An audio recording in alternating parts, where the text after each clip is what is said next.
ከዱዓዎች ሁሉ በላጩ ዱዓ ማለት የአረፋ ቀን የሚደረግ ዱዓ ነው። አላህ ያድርሰን። አሚን በሏ። የምንጠቀምበት አላህ ያድርገን።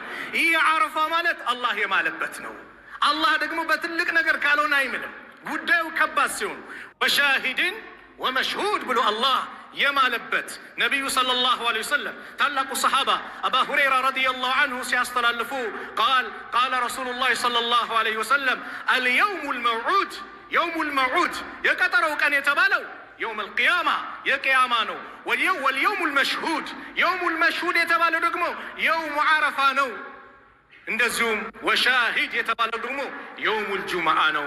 ጁምዓ ደግሞ ከቀናቶች ሁሉ ያሸበረቀች የተወደደች ፀሐይ ከወጣባቸው ቀናቶች ሁሉ የበላይ ሆነች። በዛ ሰዓት አንድ ሰዓት አለች። አንድ የአላህ ባሪያ በሷ ላይ ቆሞ አላህን አይጠይቅም የጠየቀውን የሰጠው ቢሆን እንጂ አይጠበቅም ደግሞ ከመጥፎ ነገር የጠበቀው ቢሆን እንጂ ብለው ነብዩ ሰለላሁ ዐለይሂ ወሰለም ኢማም ትርሚዚ በዘገቡት ሐዲስ ይህንን ጠቅሷል።